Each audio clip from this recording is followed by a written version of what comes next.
MCN వార్తలకి స్వాగతం. ముందుగా ముఖ్యాంశాలు. ఎన్నికల కోడ్ నేపథ్యంలో గతంలో వలె తిరుమలలో వసతి, శ్రీవారి దర్శనానికి సిఫార్సు లేఖలు స్వీకరించబడవని టీటీడీ అధికారులు తెలిపారు. వైసీపీకి కాపలా కుక్క ముద్రగడ పద్మనాభమని, కాపు ఉద్యమం జరిగినప్పుడు వైసీపీ నేతల నుంచే ముద్రగడ విరాళాలు తీసుకున్నాడని జనసేన పార్టీ తిరుపతి నియోజకవర్గ ఇన్ఛార్జ్ కిరణ్ రాయల్ ఘాటు విమర్శలు చేశారు.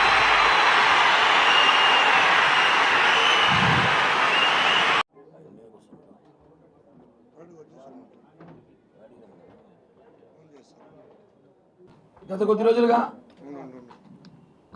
ఏదైతే కాపు ఉద్యమ తాత మా ముద్రగడ్డ తాత ఉన్నాడో ఆయన మేము అనేకసార్లు చెప్పాం, ఆయన వైసీపీ పవన్ కళ్యాణ్ వెంట రాష్ట్ర ప్రజలందరూ ఉంటారని, ముద్రగడ వెనక ఒక్క కాపు నాయకుడు కూడా లేదని తెలిపారు. వైసీపీలో నెల జీతానికి పనిచేస్తున్న వ్యక్తి ముద్రగడ పద్మనాభమని ఎద్దేవా చేశారు. కాపుల కోసం ఏం ఉద్ధరించాడో ముద్రగడ చెప్పగలడా అని ప్రశ్నించారు. కాపు రిజర్వేషన్ కోసం పోరాడే ధైర్యం ముద్రగడకు ఉందా అని అడిగారు. ఏ హామీతో ముద్రగడ వైసీపీలో చేరారో ప్రజలకు చెప్పాలని డిమాండ్ చేశారు. కాపు నిధులు ఏమయ్యాయో సీఎంను ప్రశ్నించగలవా అని తెలిపారు. పవన్ కళ్యాణ్ ను మరోసారి విమర్శిస్తే ముద్రగడను పిచ్చి కుక్కను కొట్టినట్లు జన సైనికులు కొడతారని తెలిపారు. ఈ 5 నెలల్లో 5 కోట్ల మంది రాష్ట్ర ప్రజలు హింసించాడు అంటే నువ్వు గొప్ప, ప్రజలు గొప్ప. ముద్రగడ్డ పద్మనాభం గారు మాట్లాడుతూ ఆయన మందరి తాతలు అంటుడు, వయసు చాలా పెద్దడు కాబట్టి పవన్ కళ్యాణ్ గారు రాజకీయ భవనాలు రావు అన్నాడు. సరే నీకు వచ్చు కదా, నువ్వు ఎందుకు పార్టీ పెట్టలేదు? మొలతాడు కట్టుకున్న కూడా మాట్లాడలేంటే పవన్ కళ్యాణ్ గారు మొలతాడు కట్టుకున్నా లేదా అనేసి నువ్వు కానీ మీ ఇంట్లో చూసారా? సరే నీకు మొలతాడు ఉంది కదా, పార్టీ పెట్టు, పోటీ చేయి, ఏడో చోటు పోటీ చేయి, నువ్వు కానీ కొడుకు కానీ. సలహాలు ఇవ్వడం కాదు. ముద్రగడ్డ పద్మనాభం వ్యక్తి వైసీపీలో నెల జీతానికి పనిచేస్తున్న కాపలా డాక్. ఈరోజైనా పవన్ కళ్యాణ్ గారిని ఇష్టం చుట్టూ మాట్లాడుతూ జనసేన పార్టీ మూసేస్తారు అంటే నువ్వేమైనా జాతకాలు చెప్తున్నావా? ఏదైతే జగన్మోహన్ రెడ్డి దగ్గరికి వెళ్ళి ఇప్పుడు నువ్వు కండువా కప్పుకుని నువ్వు ఏం హామీ తీసుకున్నావు? పాలేరు పనిచేసే గతంలో ఎవరైతే నాని ఈ బ్యాచ్ ఉన్నారో వాళ్ళతో పాటు నువ్వు యాడ్ అయ్యావు అంతే. కొత్తగా మీరంతా పీకేది ఏమీ లేదు. ఈరోజు రాష్ట్రంలో ఉన్న పరిస్థితులకి 21 సీట్లకి పరిమితం చేసుకొని త్యాగాలు చేసి నమ్ముకున్న వాళ్ళు చాలామంది ఇబ్బంది పడినా పర్లేదని చెప్పేసి రాష్ట్ర సుభిక్షం కోసం ఈరోజు ఆయన పోటీ చేశారు. ఆ విషయం పక్క పెట్టేసి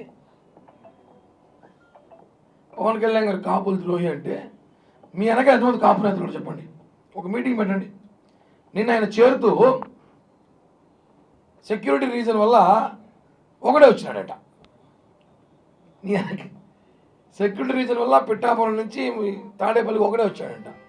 నీకు తెలుసు నీ వెనకాల ఎవరు లేరని, మళ్ళీ ఆ సో ఎందుకో?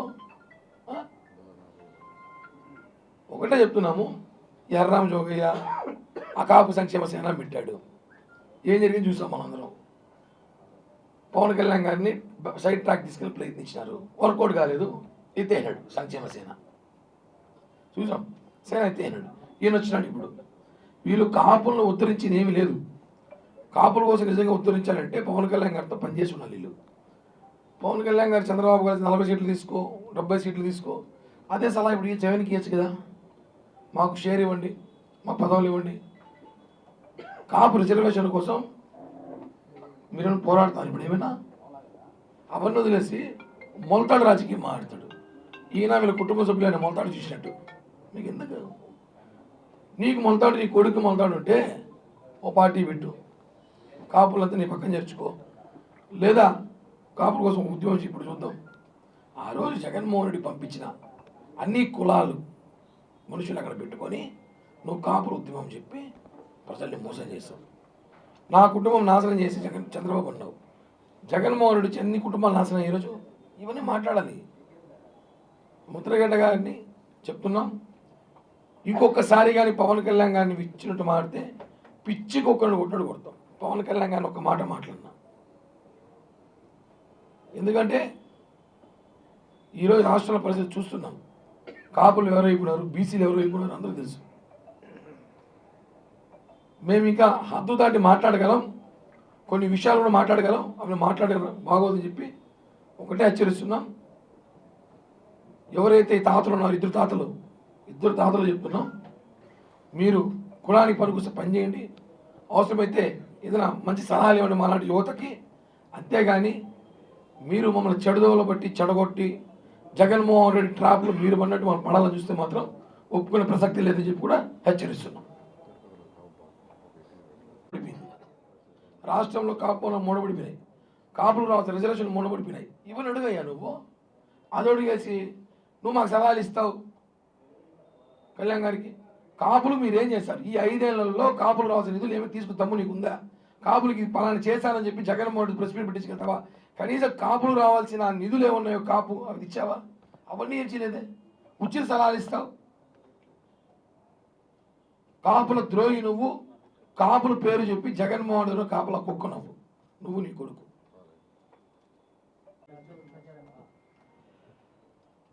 అభ్యర్థి గారు వచ్చారు, 2-3 రోజులు అయింది, కలవలా. ఇంకా కలుస్తా, ఆయన కలుస్తా, నేను కలుస్తా.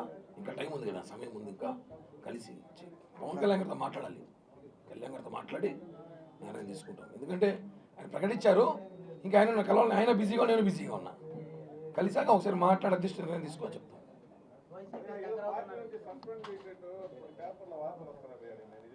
సాక్షి పేపర్లు ఉంటాయి, వారికి సంబంధించిన పేపర్లు ఉంటాయి. సస్పెండ్ చేసి వాళ్ళు ఊరికి రెచ్చగొడతారు. సస్పెండ్ చేయాలని కోరిక ఉందేమో చాలా మందికి. ఎందుకు చేస్తాను? ఏం సస్పెండ్ చేయడం ఏముంది? నేనే దేశద్రోహం కార్యక్రమాలు చేస్తాను, ఏమే లేదు కదా. సస్పెండ్ అనేది అది ఏదో ఆ పేపర్ పేరు కూడా పొద్దున చూసాను నేను కూడా. ఆ పేపర్ ఉందా అని పొద్దున తెలిసింది. దాని కింద కూడా ఏదో సాక్షి లింక్ ఏదో ఉంటుంది. అవన్నీ ఏమో సాక్షి ఉంటాయి, మంచి ఫేమస్ చేస్తారు, ఫెమిలియర్ చేయండి. థ్యాంక్ యూ, ధన్యవాదాలు.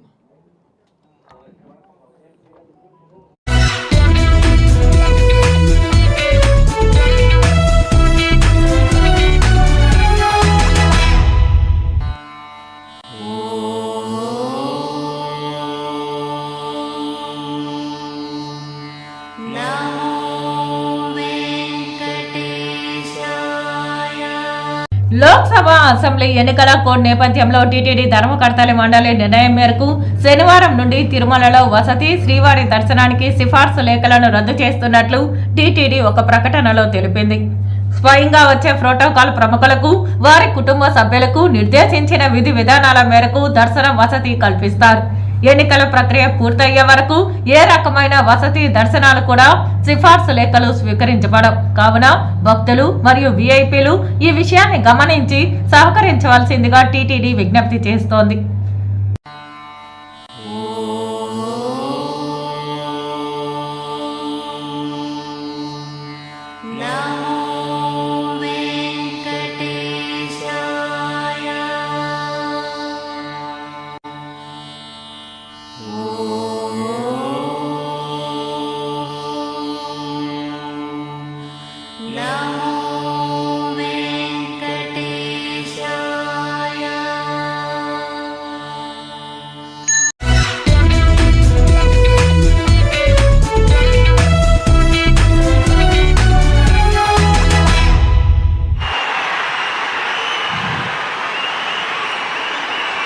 పితృదేవతల ముక్తి కోసం పరితపిస్తూ వారి వారసులు హిమాలయ పర్వత శ్రేణుల్లో ఉన్న గంగోత్రి నుంచి మొదలయ్యే గంగానది దారి కోసం ఎలా ఎదురు చూస్తున్నారో అలా గౌరవ ప్రధానమంత్రి శ్రీ నరేంద్ర మోదీ గారి రాక కోసం అభివృద్ధి లేక అప్పులతో నలిగిపోతున్న ఆంధ్ర ప్రజానికం, దాష్టీకంతో దోపిడీతోటి నలుగుతున్న ఆంధ్ర ప్రజానికం, అవినీతి అప్రజాస్వామిక విధానాలతో కొట్టమిట్టాడుతున్న ఆంధ్ర ప్రజానికానికి ప్రధానమంత్రి, మన ప్రియతమ ప్రధానమంత్రి శ్రీ నరేంద్ర మోదీ గారి రాక, గంగమ్మ తల్లి భూమి మీదకు వచ్చి, హిమాలయాల నుంచి భూమి మీదకు వచ్చి ఎలా సేధనిచ్చిందో, మన ప్రియతమ గౌరవ ప్రధానమంత్రి శ్రీ మోదీ గారి రాక ఈ ఎన్డీఏ పునర్కలయిక 5 కోట్ల మంది ప్రజలకి ఆనందాన్నిచ్చింది. దేశ ప్రజల ఆశీస్సులతో ముచ్చటగా 3వ సారి ప్రధానమంత్రి అవ్వబోతూ హ్యాట్రిక్ కొట్టబోతున్న శ్రీ మోదీ గారికి ఆంధ్ర రాజ్య ప్రజల తరపు నుంచి ఎన్డీఏ కూటమిలో భాగస్వామ్యమైన 3 పార్టీలు భారతీయ జనతా పార్టీ, తెలుగుదేశం, జనసేన తరపు నుంచి శ్రీ నరేంద్ర మోదీ గారికి ఘన స్వాగతం పలుకుతూ హృదయపూర్వక నమస్కారాలు తెలియజేస్తున్నాను. 2014లో తిరుపతి బాలాజీ వెంకటేశ్వర స్వామి సాక్షిగా ఈ పొత్తు మొదలైంది. ఈ రోజున ఇక్కడ 2024లో బెజవాడ కనకదుర్గమ్మ సాక్షిగా ఈ పొత్తు వేరే రూపం తీసుకోబోతుంది. దుర్గమ్మ తల్లి స్వయంగా ఆశీర్వదిస్తుంది. ఇక్కడ ఆంధ్ర రాజధానికి అమరావతి దేదీప్యమానంగా వెలగాలని, దానికి నేను అండగా ఉన్నానని మోదీ గారు మరీ వచ్చారు ఇక్కడికి. ఒక్కసారి మన కోసం వచ్చిన మోదీ గారికి, మన కష్టాలకు భుజం కాయడానికి వచ్చిన మోదీ గారికి, 5 కోట్ల మంది ప్రజల కోసం నేను ఉన్నానని చెప్పి వచ్చిన మోదీ గారికి ఒక్కసారి బలంగా కరతాళ ధ్వనులతో ఘన స్వాగతం పలుకుదాం.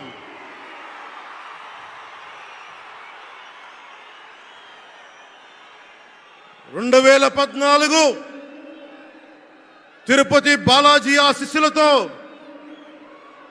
ఎన్డీఏ విజయాన్ని సాధించింది, ప్రభుత్వాన్ని స్థాపించింది. 2024లో దుర్గమ్మ తల్లి ఆశీస్సులతో మొదలు పెడుతున్నాం. అంతకు మించిన ఘన విజయం సాధిస్తున్నాం. ఎన్డీఏ ప్రభుత్వాన్ని స్థాపిస్తున్నాం. బిడ్డలకి అండగా ఉండే దుర్గమ్మ తల్లి అయ్య కంటే ఒక ముద్ద ఎక్కువే పడద్ది. అలాంటి తల్లి ఆశీస్సులతోటి మన ప్రభుత్వాన్ని స్థాపించే దిశగా వెళ్తున్నాం. మోదీ గారు డిజిటల్ భారత్ అన్న నేపథ్యంలో దేశాన్ని మొత్తం తీసుకెళ్తా ఉంటే, ఇక్కడున్న వైసీపీ ప్రభుత్వం అధికారికంగా ప్రతి చోట క్యాష్ ఎకానమీ అయిపోయింది. దేశాన్ని డిజిటలైజ్ చేద్దాం, కరప్షన్ తగ్గిద్దాం, బ్లాక్ మనీని తగ్గిద్దామంటే ఆంధ్ర రాజ్యంలో, ఆంధ్ర రాష్ట్రంలో మటుకు బ్లాక్ మనీ ఎక్కువైపోయింది.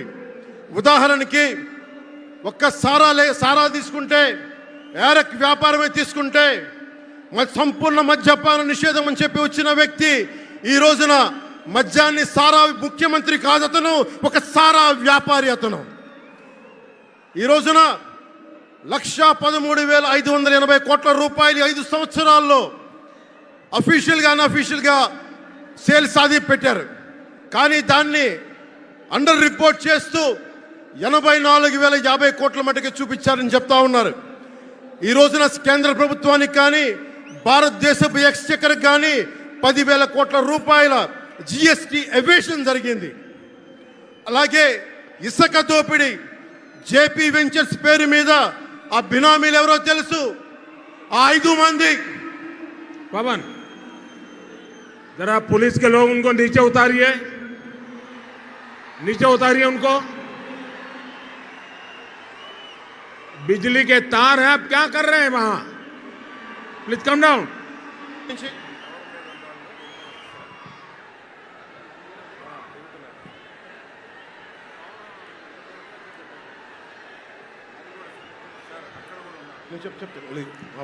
आपकी जिंदगी हमारे लिए बहुत कीमती है।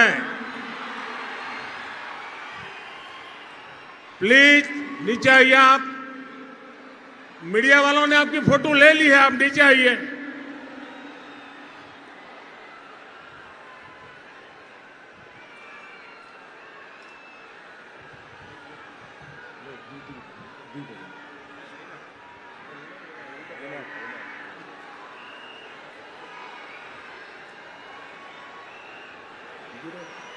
आप नीचे आइए, मेहरबान।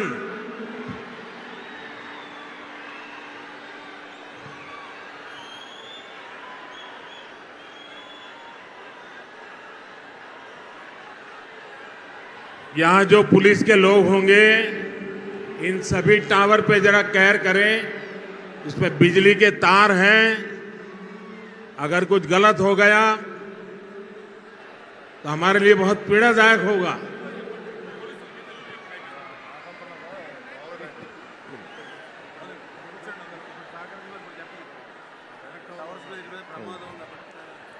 దయచేసి అందరూ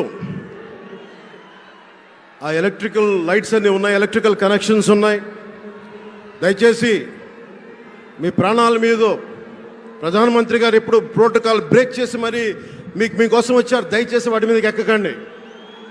సభ సజావుగా జరగాలి, మీరు క్షేమంగా ఇంటికి వెళ్ళాలని ప్రధానమంత్రి మోదీ గారు కోరుకుంటూ మరి సభ కంటే ముందు వచ్చారు.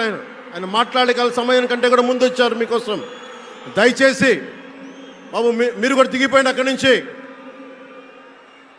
ఆ టవర్ నుంచి దిగిపోమ్మా. నువ్వు కూడా దిగిపో, ఆరెంజ్ చొక్కా దిగిపో, దిగిపో దిగిపో దిగాలి. దయచేసి కింద ఉన్న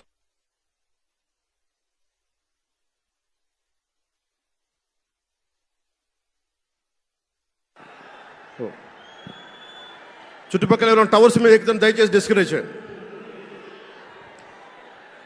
జేపీ వెంచర్స్ పేరు మీద జగన్ బినామీలు దాదాపు 40,000 కోట్ల స్కామ్ ఇసుక దోచేశారు. అందరూ అడిగిన వాళ్ళని, కిషన్ అనే రిపోర్టర్ని చిత్తూరులో చంపేశారు.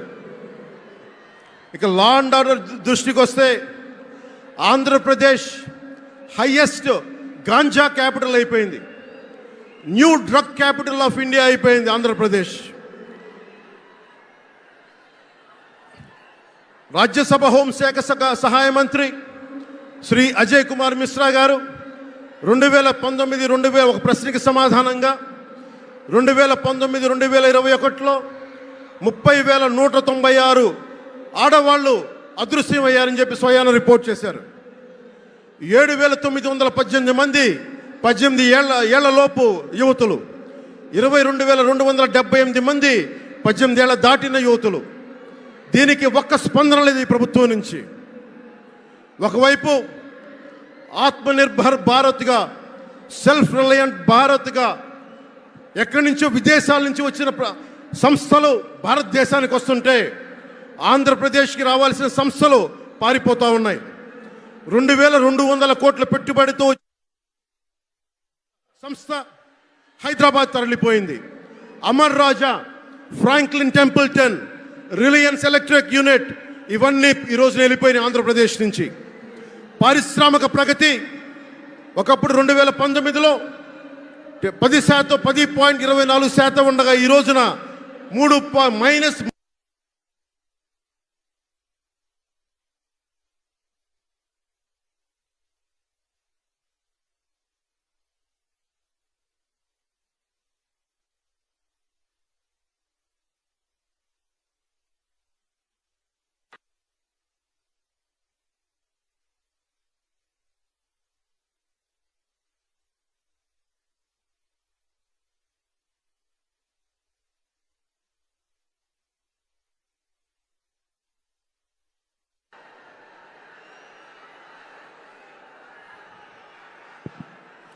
-10% ఉండాల్సిన ప్రగతి.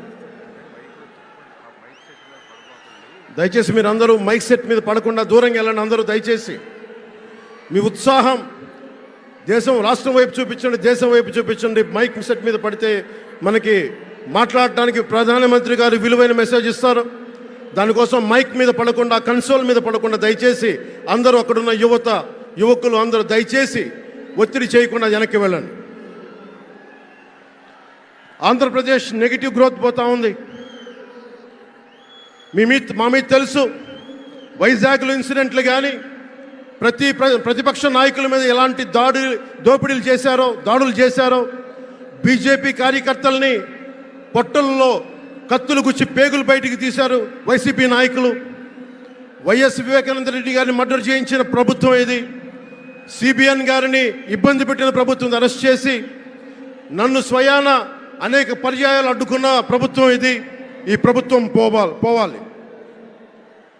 ఈ ప్రభుత్వం పోవాలంటే ఒకటే, డబ్బులు పెరిగిపోయిన జగన్కి ఎవరు అడ్డు ఆపు లేరు, నేను ఏదైనా చేయగలను అనుకుంటున్నాడు. రావణాసురుడు కూడా ఒకటే అనుకున్నాడు, నా చుట్టూ బంగారంతో కట్టిన లంక ఉంది, వజ్రాలతో వైడూర్యాలతో ఉన్న పుష్పక విమానం ఉంది, ధీరులు సూరులు మంది మార్బలం ఉన్నారు అనుకున్నాడు. నన్నేం చేయగలడు అనుకున్నాడు. నార చీర కట్టుకొని నేల మీద నిలబడి శ్రీరాముడు బాణంతో చంపేశాడు. రాష్ట్రాన్ని రావణ కాష్టం చేసిన అయోధ్యకే రాముణ్ణి తీసుకొచ్చిన శ్రీ మోదీ గారు ఇక్కడ ఉంటే, రాష్ట్రాన్ని రావణ కాష్టం చేసిన చిటికిని వేలంత రావణాసురుణ్ణి తీసేయడం అంత కష్టమా? నేను తాడేపల్లిగూడెం సభలోనే చెప్పాను, ఇక్కడ నుండి నేను దేవదత్తం పూరిస్తున్నానని. అర్జునుడు పూరించిన శంఖం దేవదత్తం అంటే నేను దేవదత్తం అన్నాను, కానీ పాంచజన్యం అనలేదు. అది పూరించాల్సింది ద్వారకలో ఉన్న శ్రీకృష్ణుడే. అక్కడి నుండే మోదీ గారు పాంచజన్యాన్ని వచ్చిన మోదీ గారు, గుజరాత్ ద్వారక నుంచి వచ్చిన శ్రీ మోదీ గారు ఈ కురుక్షేత్ర యుద్ధం కోసం పాంచజన్యాన్ని పూరిస్తారు. ఇక్కడ జరగబోయే ఎన్నికల కురుక్షేత్రం, ఈ యుద్ధం ఫలితం ధర్మందే విజయం, పొత్తుదే గెలుపు, కూటమిదే పీఠం. ధర్మందే విజయం, పొత్తుదే గెలుపు, కూటమిదే పీఠం. జై హింద్.